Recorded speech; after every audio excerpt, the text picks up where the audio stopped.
So in my last video, I was showing Clinton how he could add this little deck on. He had expressed interest in framing up a deck around his studio, his backyard studio. And from what I understand, I think today they're working on building the front wall.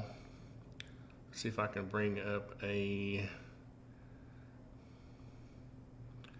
let's see. This would be the front wall. And I'll put this back on perspective. I think they've already got the back wall up too. Let's go back. Let's put that wall up. Let's change the style. This style is the style I use when I am printing a drawing. Not that one, but this one, so that when you're printing a drawing, it's all black and white. But in the videos, I like to show a little bit of color. Just think it makes it look easier. And let's see, wall framing rear. So I think what they have is this, or after today, or after this weekend, they'll have this, but without the deck. And so the next thing they were going to do after that was put up the roofing, the rafters, roof framing. Okay, and the question came up about the fact that we added this 2x2 on the bottom of the rafters so that you could get more insulation in this depth, because we were using 2x8 rafters. And the thing about that is that when you're looking at the rafter table, you don't want to oversize the rafters too much, just to get insulation in them. There's a simple solution for that. One reason is because you wouldn't want to use a 2x10 rafter on this little 10x12 studio. It's an overkill. Plus, it gives you this big fat fascia out front, and for the scale of this building, I think the 2x8s look better, and they also meet the span requirements. The span is less than 8 feet or 10 feet because the span is actually the distance between these two walls, and that would be 9 feet 4. So the point there is you want to use the appropriate rafter, and then come back and think about what your insulation values are going to be. On the house I'm in right now, we use 2x10 rafters at 16 inches on center, and then I came back and put a 2x4 on the bottom. I used plywood gussets, and I added a 2x4 so that I could get that 12 inches or more. I think we needed 14. We were using R38 insulation. So you see, insulation requirements are going to be different based on each job, each application. Actually, kind of went off on a rant, because the only question that Clinton had and his uncle were, and I forgot to show this, is now let's say we've got let's see if I can quit spinning this around. I'm sorry, that's a bad habit I have when I talk, of spinning that around just to have something moving in the video. But I've got all these walls separated. Let's see if I can put this right. Let's see, this would be the door wall. So when this wall was framed up after they built the rafters, Clinton brought up a good point that this, let's see if we can get to where we can view this. So we're gonna, when we add that 2x2 to the bottom of the rafters, it's going to create a situation where I may not be able to get in the plane that I need to, where there's not going to be a nailer over here. Let's see if I can just get the right view. So this top plate of the wall is in the same plane as the 2x2 we're adding on.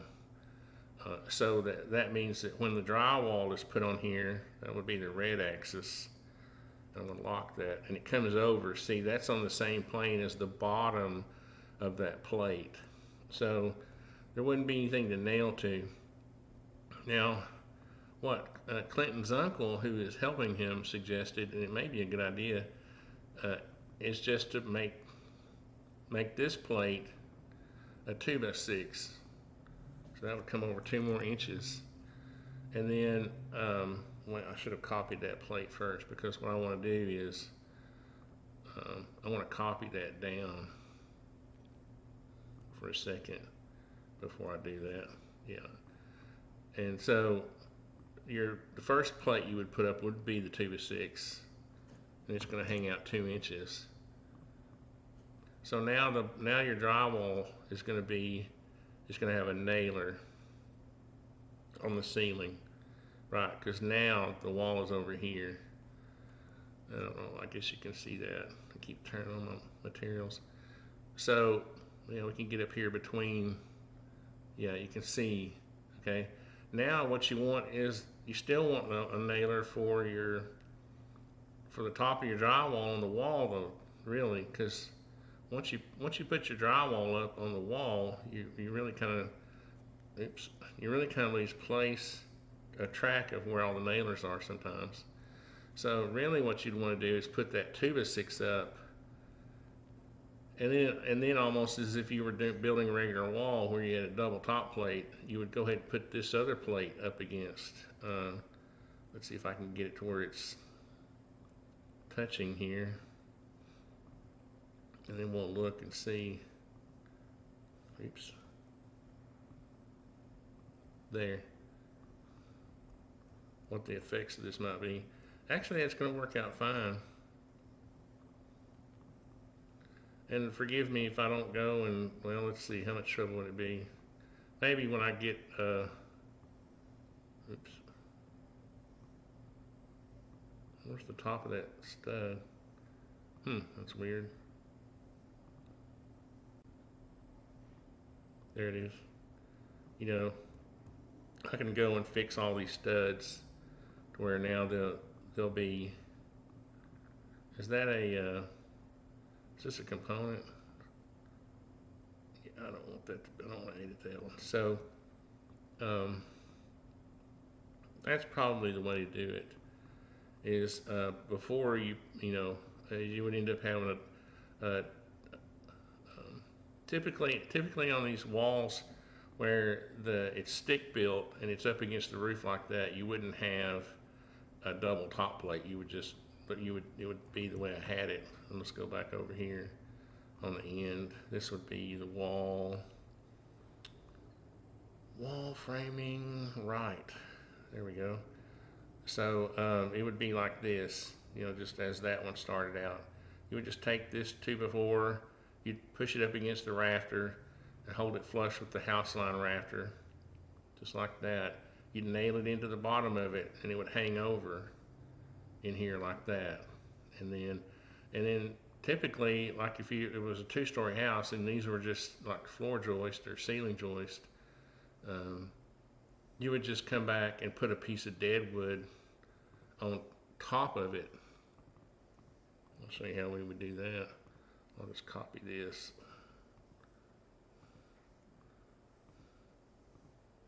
Then you would, oops. And then see, you would just put it on top of it like that. And then you would have let's see if I can get to where you can see it. I can quit going inside rafters. Yeah, like that, you see? Then that would hang over because of the thickness of the rafter out here. So we would call that deadwood, and that would give you something to nail your ceiling up against. That would be how you would normally take care of it, but since we, well, I'm trying to delete the sucker. Since we added this 2x2 on the bottom of the rafters for the insulation, now we got to come up with another solution. So I think that's it. I'll just show it on this end too. I'll fix that later. But that was a question that they had, and let's see, what other questions did they have? What was it? I think there was some question as to whether they would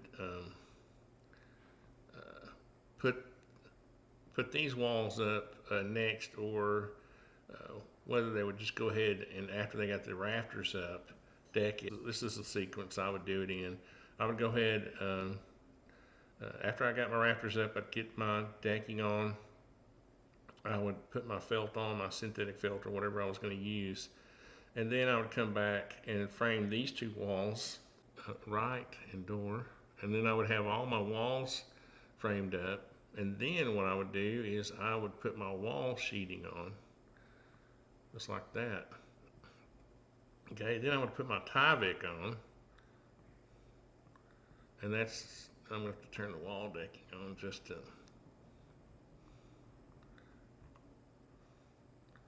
off, just to be able to see the Tyvek.